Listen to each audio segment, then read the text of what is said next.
lets it fly. Oh my goodness! Touchdown LSU! They win the game! They win the football game!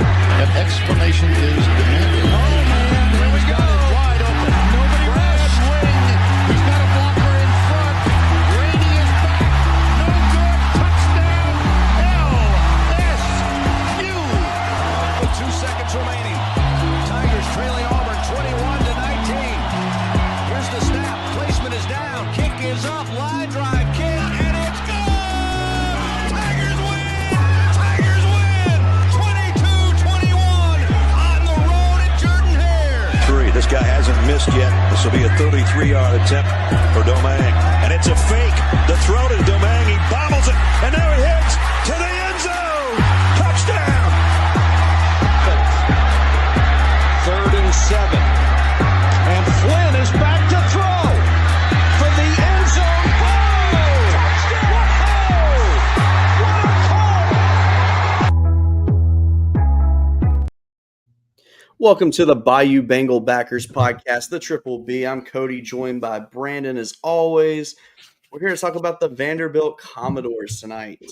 We're going to be welcomed to Nashville. I'm not bringing them home, unfortunately, but there is some big news that was released a little while ago. We were in the icy white helmets this weekend.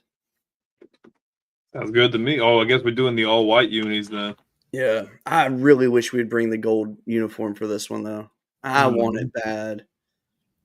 But to be fair, they haven't shown the jersey yet. But the white helmets, that's a positive sign. But then again, I guess it depends on what Vandy's going to wear. I would think a solid white would make the most sense. But yeah, because, I mean, it's not like us to wear, like, our home jerseys and away jerseys. Most teams will just end up wearing, like, whatever their primary color is. yeah. I'm really hoping, though, that they do something special for the A&M game with the uniforms. Because they're giving the baseball team their championship rings. Mm-hmm. Nothing screams we support you more than doing championship gold football jerseys in that game. Yeah. We rocked them last year, and I liked them. I love it. So, I don't know. We'll see what happens. But, man, it was a big week last week for LSU. We saw Garrett Nussmeier actually come out and ball out a little bit. His accuracy was a little off, but the speed was back. Mm-hmm. His legs he was running hard too. I heard he got clocked at 20 miles an hour on some of his runs. That's all right. Hey, it works. Absolutely. I mean, he's no Jaden Daniels with his legs, but hey, if you can get hit to 20 miles an hour, I mean, you cooking right there. I'll take it. Mm-hmm. But yeah, I predicted 37-10 to be my score for that game. And realistically, LSU left 18 points on that field. Well, had they not turned the ball over 3 times? Yeah. Well, there was one we settled for a field goal that I know for a fact we should have converted and we should have gotten a touchdown on. So that's the extra 4 points there. But yes, the 2 turnovers at the goal line really hurt. I just hit the zip on the ball is there. Mm-hmm. But, dude, we have to progress past you forcing it. Because that one ball he threw in the coverage, you could tell like the way and they were talking about the way he angled his shoulder and he let it go. And I'm like, dude, you flung it right over dude's head into the defender's hands. And then the one he Yes. threw in the end zone, I'm like, dude, like, what are we doing? Now Like, the one he threw to Trades though, that was I'll take that pass in the end zone all day, every day. oh That no, was I mean, you can't miss a dude that's 6'7", 6'8". I just had South Carolina had even a smidge better blocking up front, Yep. LSU would have needed to do more, and those turnovers could have cost them the game. Yep. So that is just something that needs to be mindful of, because you go into a game like this, that isn't a problem that Vanderbilt has. They don't turn the ball over a lot. They like to control the time of possession. They like to try to chew clock and keep the ball away from you. Yep. You can't make those mistakes because they have a dynamic quarterback too. And if for some crazy reason LSU doesn't get enough pressure on him up front, he will pick you apart. So Absolutely. the biggest thing for me is you need to improve those turnovers, because you were throwing around, like you're throwing some nice balls, some really nice placement. But man, those picks made me think of A&M last year, and I don't want to think about that because that was horrible. Yes. It was painful to watch on those. But the one thing that I'm telling myself, and I'm really hoping I'm right on this, and because I mean you saw last week I was very confident in Nussmeier, and I feel like he lived up to about 70% of what I was hoping for, which is good. That's a good start. So you got to think of it like this: he's had this injury for a while now. He's been limited on what he could throw. He got the time to rest, get himself healthier.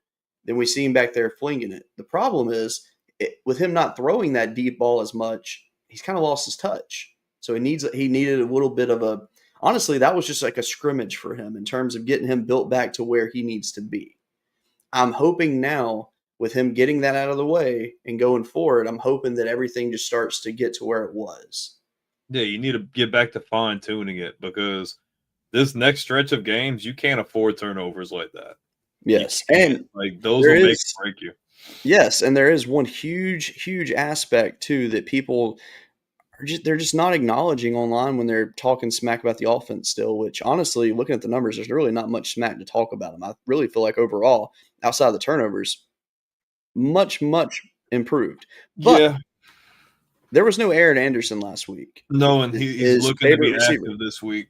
Exactly. Now, will he be 100%? I don't know. No, but that'll garner – you can garner double coverage on a guy like that, because they're going to try to limit him. Also, anyone watching, if you have contact with Trades Green, I need to get in touch with him. It's very important. It has nothing to do with an interview or anything like that.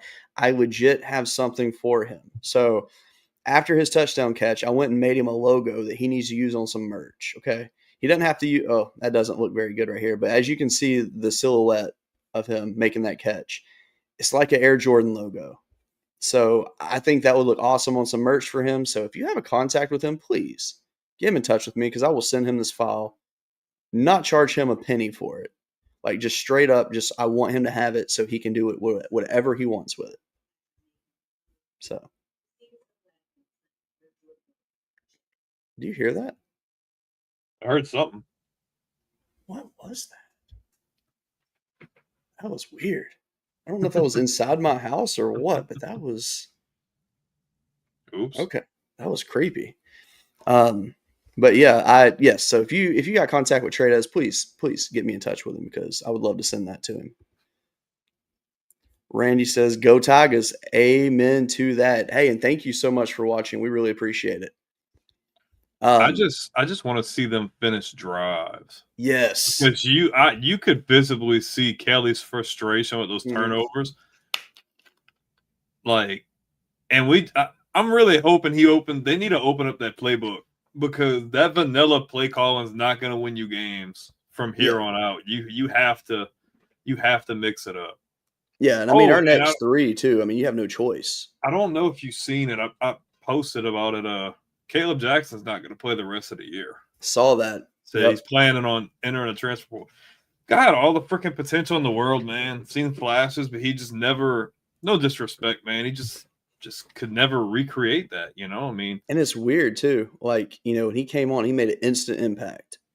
I mean, he was a hard-nosed running back. We're like, hey, Leonard Fournette, Darius Geis 2.0 kind of thing. And, It just never got it going, got buried. unfortunately. And I they've been mean, doing really good at recruiting. I mean, at one point, Yeah. they had like 5 or 6 guys in that room. I mean, it didn't help with the fact that Juwan Johnson there was no choice. You had to get him on the field. Yeah. He's too athletic. Then And you have Durham, and then you have Barry, who's a hot commodity right now. he's They want to definitely get him touches. Yeah, he's stepping it up. And I mean, it's not that Jackson's not good enough. It's just, I mean, I get it. He's buried and I think he he's just smart needs for a fresh redshirting. start. Yeah. And I mean, let's be real. He could start anywhere in the country. He's good. He could pull a Trey Holly. Go to a smaller school like Southern. He could light it up and then go somewhere else. Honestly, if I were him, I would consider going to a school like Michigan.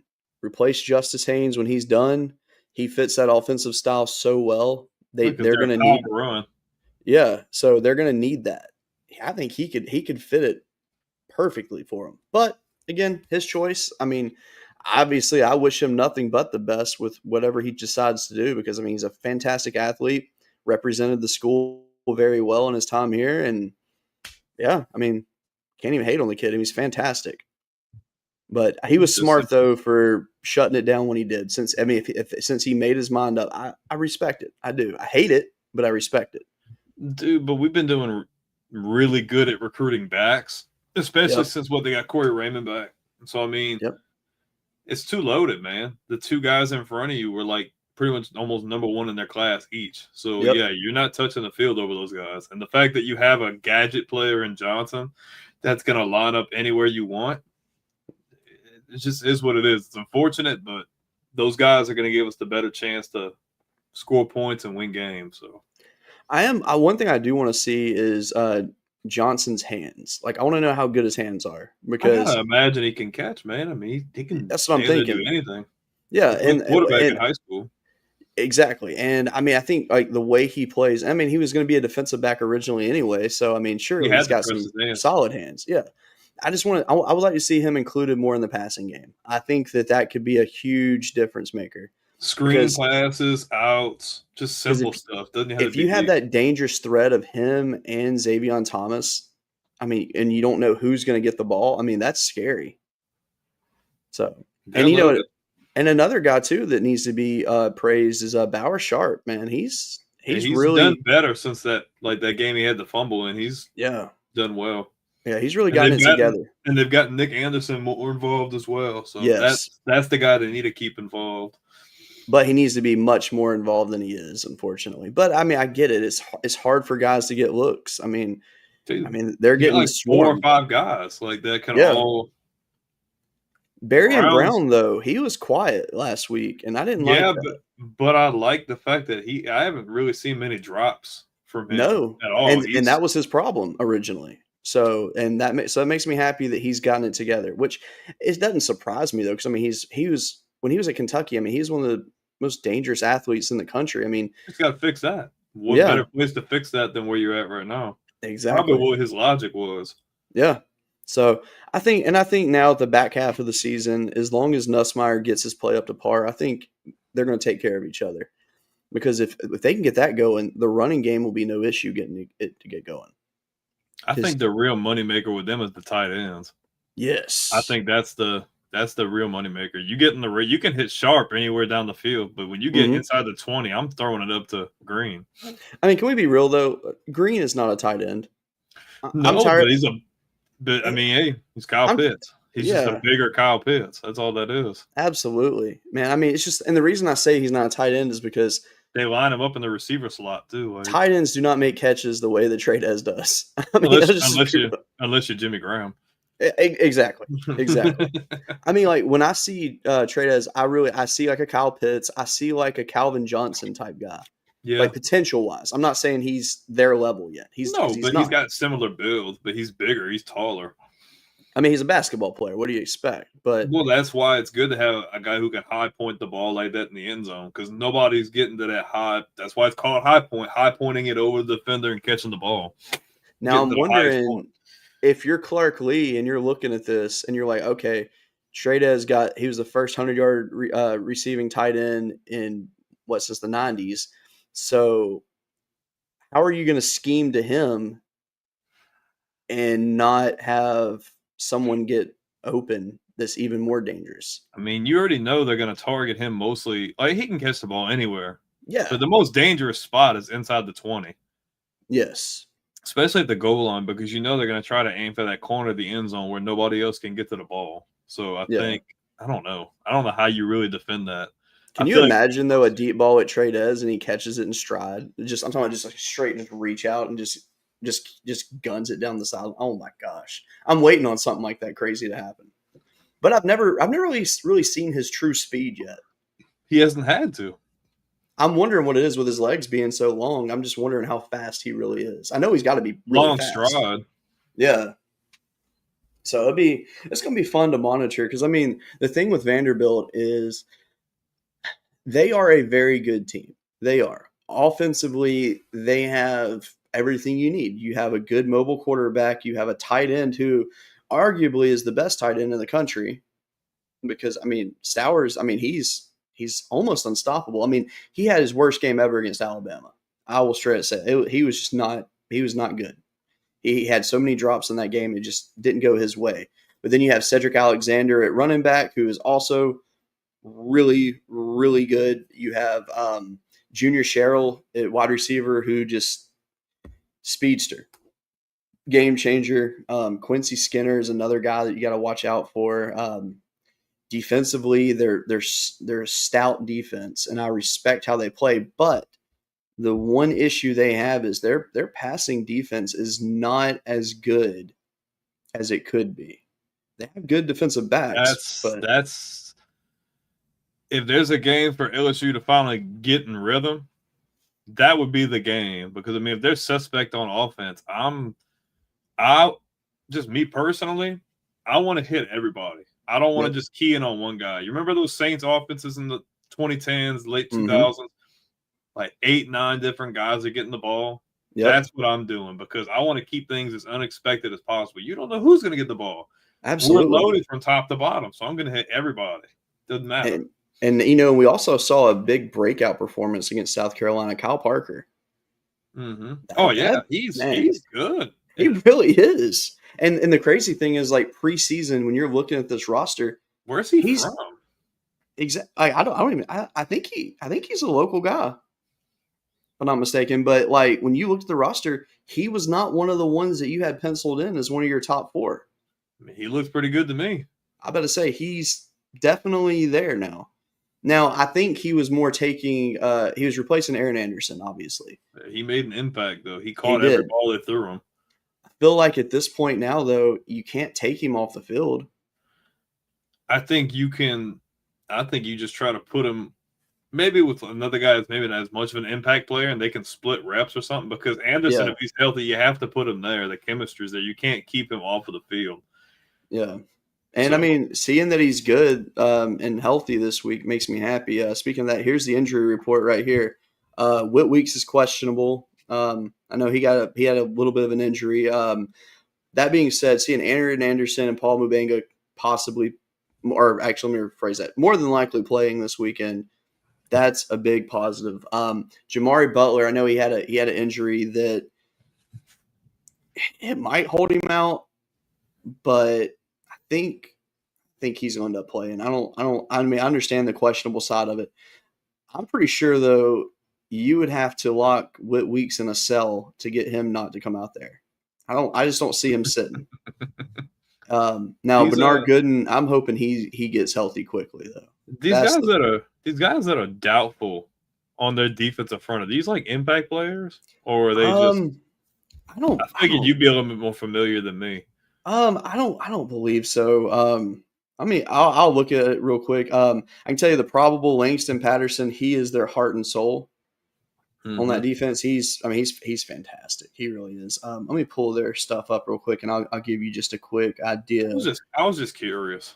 Yeah, I mean, honestly, I am too, and that was one of the things I had wrote down that, hey, I need to look at this. If those are guys who get reps, that's a problem. Let's see, Jones, what's hard? 2 guys in the secondary and a guy up front, that's a problem.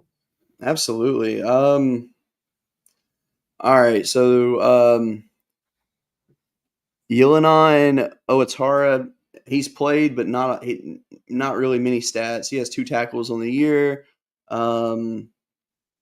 Let's see.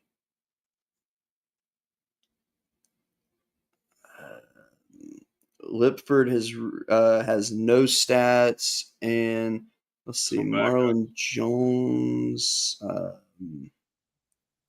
Okay, so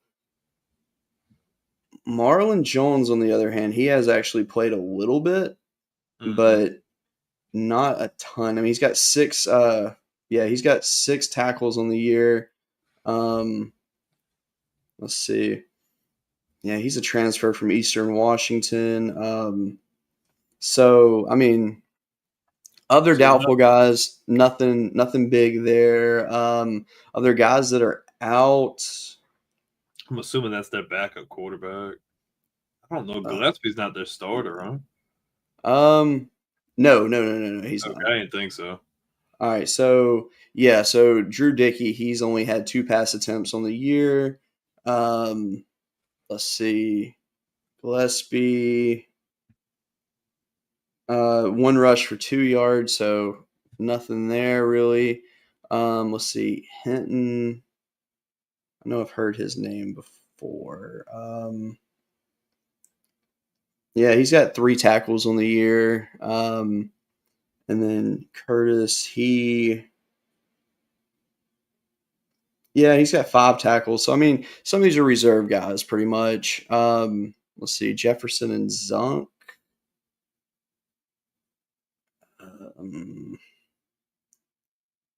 All right, Zunk has 5 tackles on the year. He has 2 sacks, 3 tackles for a loss. And then, Jefferson, he doesn't have any registered stats. But Langston Patterson, on the other hand, him is probable. That's good for them. He's 4th on the team in tackles with 20. But he's like a heart and soul kind of guy in the defense. So realistically, I mean, Vanderbilt's good. I think they'll be fine. But while I've got their stats up, some things to point out. Eli Stowers, their tight end, he leads the team 25 receptions, 323 yards with 2 touchdowns. Wide receiver Junior Sherrill, 23 receptions, 274 yards with 5 touchdowns. Running back Cedric Alexander, 8 receptions, 89 yards, 4 touchdowns. Let's see. Rushing wise, Pavia leads the way with 60 carries, 352 yards, and 2 touchdowns. Alexander, 50 carries, 319 yards, 5 touchdowns.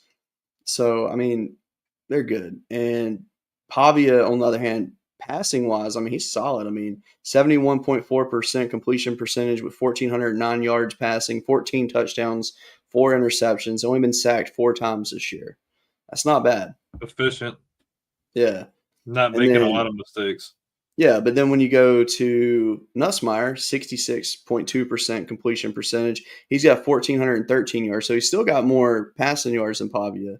9 touchdowns to 5 interceptions, which I'm really, really hoping that changes very soon, to say the least. Mm-hmm.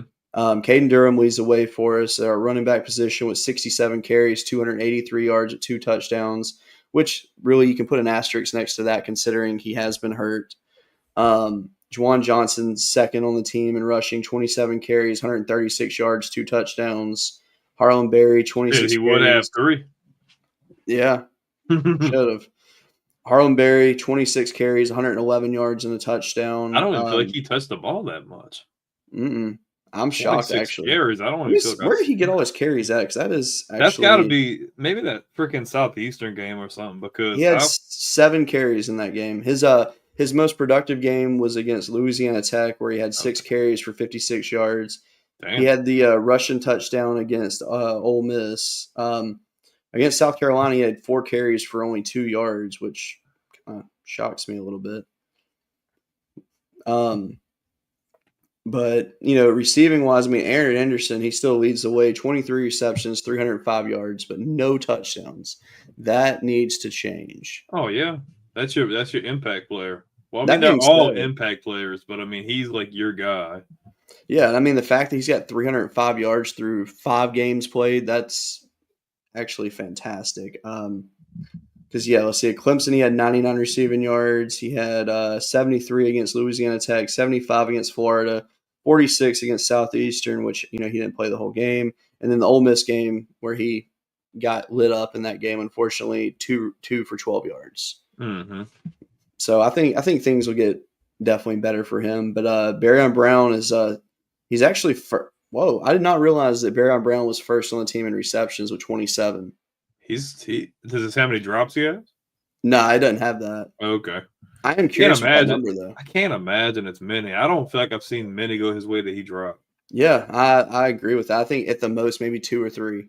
Man, who was that ball to? I don't know if it was him. You remember that freaking ball he threw last game? It was like on the right-hand side of the sideline, threaded the needle in between like 2 guys.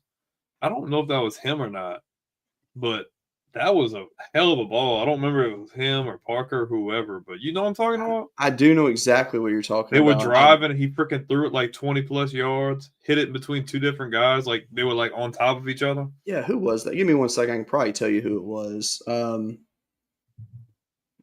on. I was just thinking about it because I didn't know if that was him or not. But Yeah, because that was actually one of his best passes of the night too. Oh, that would have probably. I think it was Parker. Yeah, Baryon's he had 2 11-yard receptions in the game. he had what? He had two 11-yard receptions. He had 22 yards total. So it wasn't him then. Yeah, I think it was Kyle Parker. Which, I mean, Parker, that makes me happy, man. 5 receptions, 75 yards, and a touchdown. Man, that touchdown he had, I'm like, whoa. And, I mean, the crazy thing, too, is the fact that South Carolina's got a very good defense. It's their offense that held them back. I did see a fun stat, by the way. So, in that game, Lenora Sellers, he ran for 864 yards, but only had 22 net yards rushing. I've seen that. Or it was 19 net yards. Either way, something like that. No protection. Yeah, I mean, that's just – But I will give him credit, though. They couldn't tackle him. No. I've seen one play he dropped back, and he literally just went – he just ducked down and went straight through. I'm like, how the hell are we not getting this guy?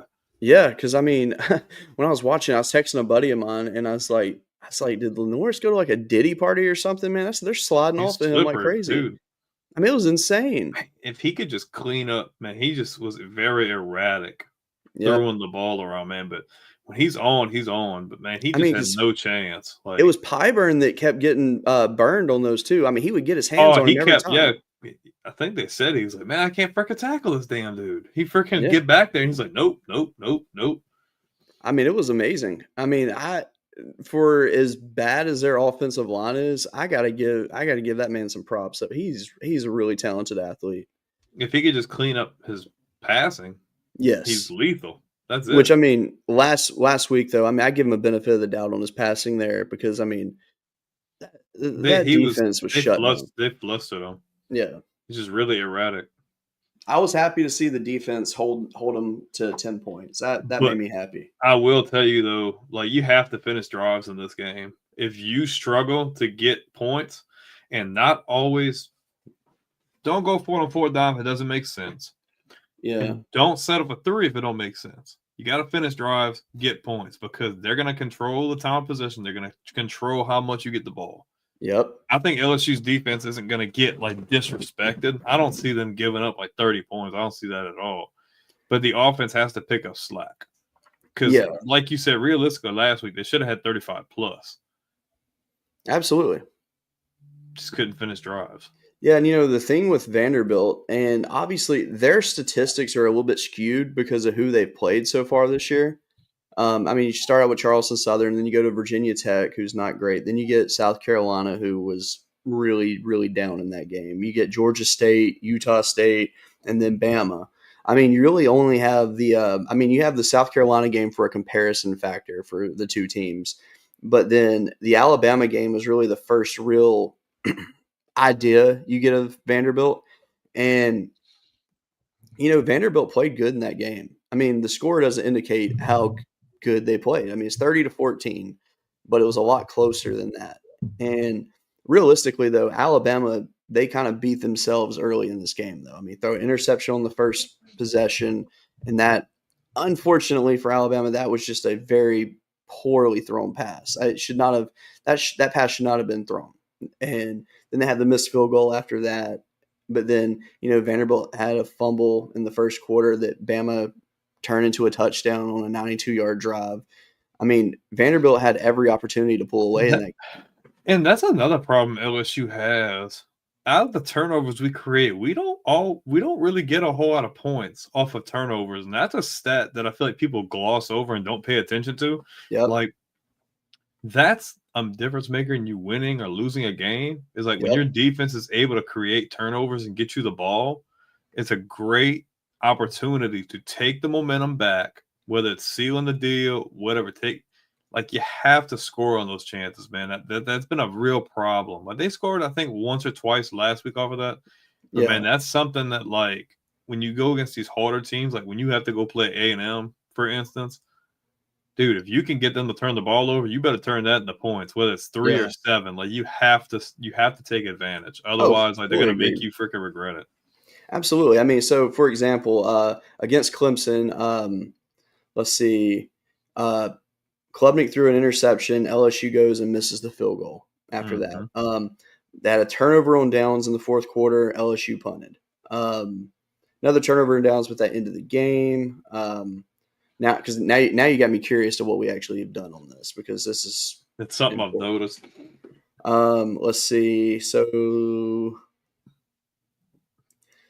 Louisiana Tech didn't have any turnovers against us, which is actually kind of impressive. All right. So, the Florida game's a good example considering how many they had. First interception, we punted. Second interception, we got a field goal on that. So there's 3 points right there off of turnovers. All right. Then we had a pick six. So there's 10 points. Another punt, and the game ended. So, so we've got 10 points so far off of turnovers. Let's see what we got here. So a turnover on down. Do you want to count turnover on downs? Not really. I feel like turnover on downs is different. Like, I feel like when your defense is creating, like, whether it be a fumble, interception, whatever the case may be. Okay. So then let's say we're at 7 points in on turnovers. I think that's fair to do. Let's see. I don't feel like Ole Miss turned the ball over really against us at all. No, I don't think they really did. Let's see. Punt, field goal, punt. Okay, they had a fumble. We punted because we didn't get any yards on that 3 and out. Okay, so we got a field goal after an interception against Ole Miss, so that puts us at 10 points again. So there was that, and then against South Carolina. All right, so South Carolina fumble, we got a field goal. So there is another 3, so that's 13 points. Interception followed with an interception. Yeah, so on like legit turnovers, 13 points. The defense creates turnovers, but like you have to you're not gonna score every time. No. But like more times than not, I need you to get something. Absolutely. You have to, because dude, when you're playing Marcel Reed or you're playing Ty Simpson or you're playing somebody, like, they're not going to give you that many opportunities. Simpson just threw his first interception last week. Like, That's something you need to pay attention to. So if you can create turnovers, which takes a lot of effort from the defense, make it worth it for them to get points, especially 7, man. You got to get some touchdowns out of that. Like the pick six, they did it themselves, so you don't worry about it. But you have to make the most of opportunities, and with the offensive struggles we've had with getting points on the board, like, you need to take as much advantage as you can. Yeah, so let's check this out before we do our predictions. There's a couple of things to look at. So against South Carolina, LSU had 422 total yards, which is a big step up for us. 254 passing, 168 on rushing, but we averaged 6 yards per rush. That is the most that South Carolina has allowed all season. I want to throw that out there because that's pretty important. All right, so 422, remember that number. Vanderbilt against them, 323 total yards, 177 passes, 146 rushing. 4 yards a carry. Yeah. So, I mean, you see, they had 37 carries while we had 28? Yeah. So, I mean, that tells you a little bit of, more than, about your team right there. I mean, that's an important number. Now, the one thing Vanderbilt had going for them is they just didn't allow second half points. And another thing, too, is Lenore Sellers got hurt in that game, so he didn't even play the majority of the game. Well, that kills their offense because he's the glue that bonds the offense together. Yeah, you can only do so much without him. And especially when your offensive line is bad. Yeah. Yeah. So, I mean, realistically, I'm feeling pretty good about it. I think the media and a lot of the people that are in there are going to try to paint. I think they're like, oh, it's the first time in like almost 80 years that Vanderbilt's been favored. And it's like, stats don't lie for the most part, but like sometimes it's a lot more than just what's on paper. All of this is still really new to them. The major advantage they have is that it's at home. Had this game not been at home, that would not be the case. Mm-hmm. Now, don't get me wrong. They're playing with a lot of momentum. Yep. But when I tell you the defense is going to be there, they're going to set the tone. All you need is the offense to just be competent. Yeah. Just be competent.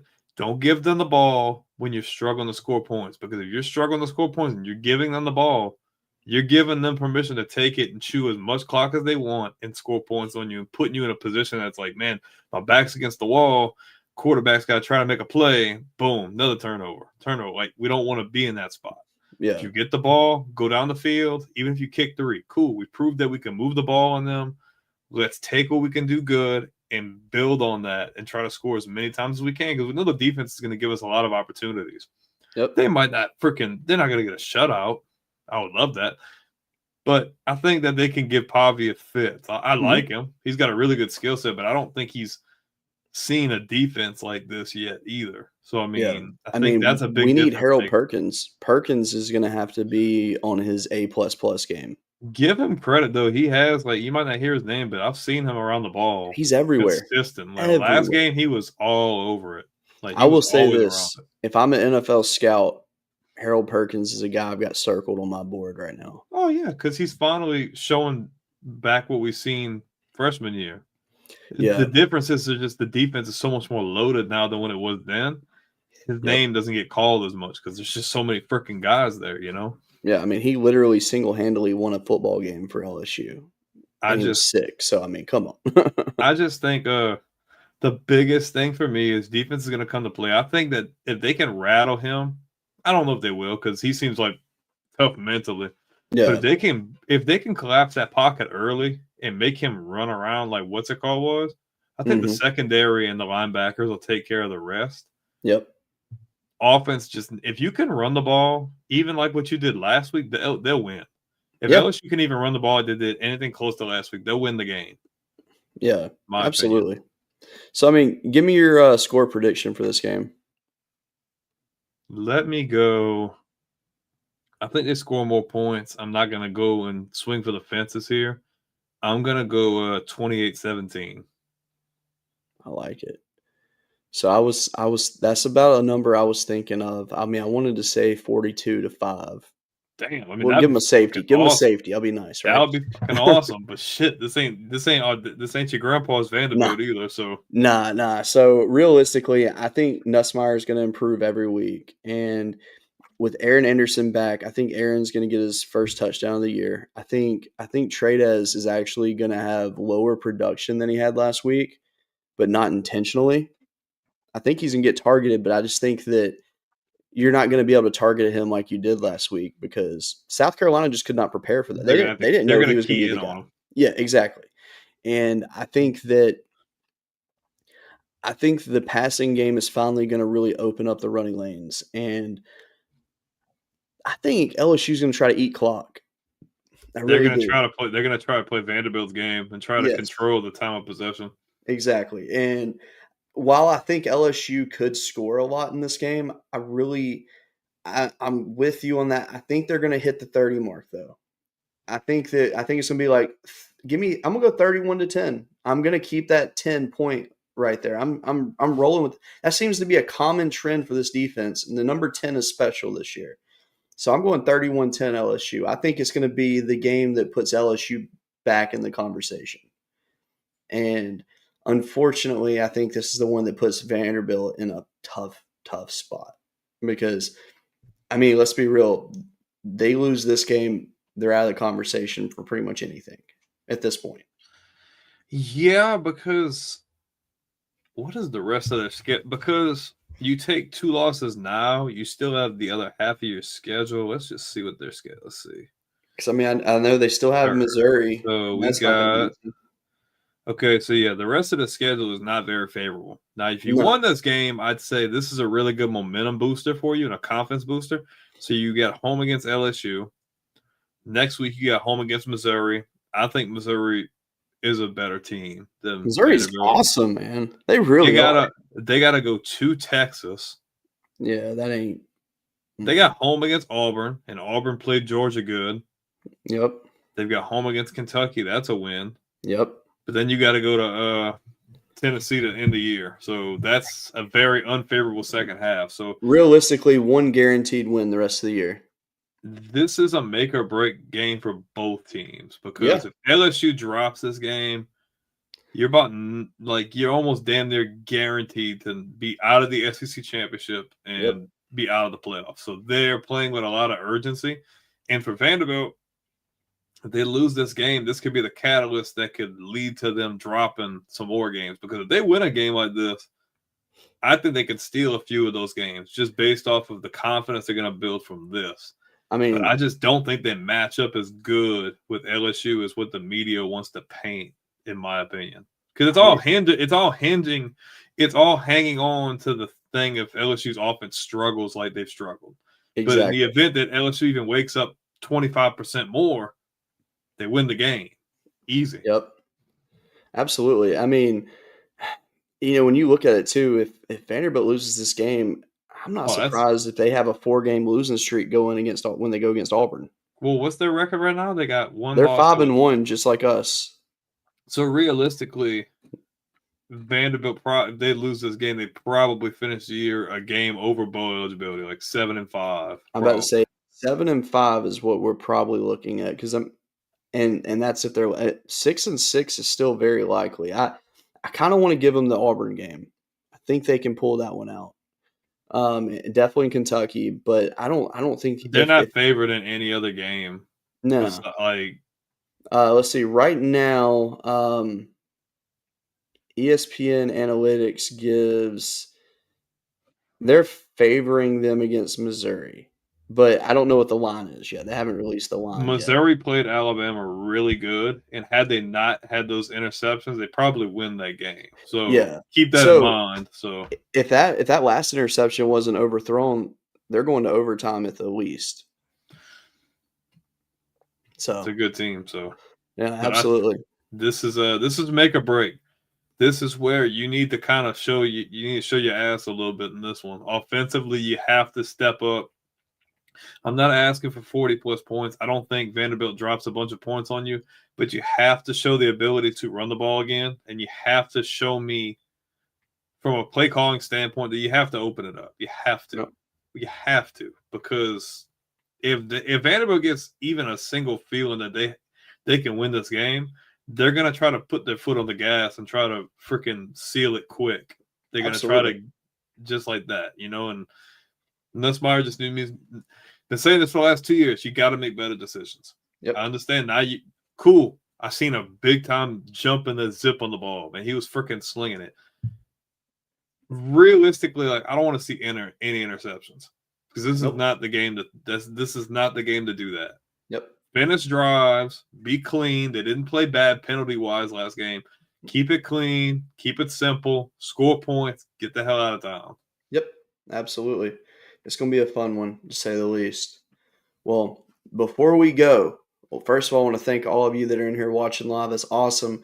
We've got a new partnership right now with Polymarket. You can see it in our video description where you can click the link, go sign up, join them. It's a very interesting platform. It's where you essentially invest on outcomes. So it's like investment betting, if that's a terminology. Yeah, not solely sports, but all kinds of stuff. Exactly. I mean, you can put money on stuff all the way from, is Costco going to change the price of their hot dog, all the way to, is this person going to win this election? I mean, there's so many things you can put money towards. You can also put it for football games, for other sports as well. It's very cool. Definitely a new trend to check out. If you're in the cryptocurrency world or whatever, it might be something fun for you to try out. So check out Polymarket. Links in the description. I highly recommend it. I think it'd be something fun to check out. I'm gonna actually start messing with it this week a little bit and just kind of see what I can get with it. I'll probably lose all my money, but it's all good. Could be worse. Exactly. So with that being said, thank you so much for watching. Y'all have a good night. As always, go Tigers. Let's get that dub, boys. Go Tigers.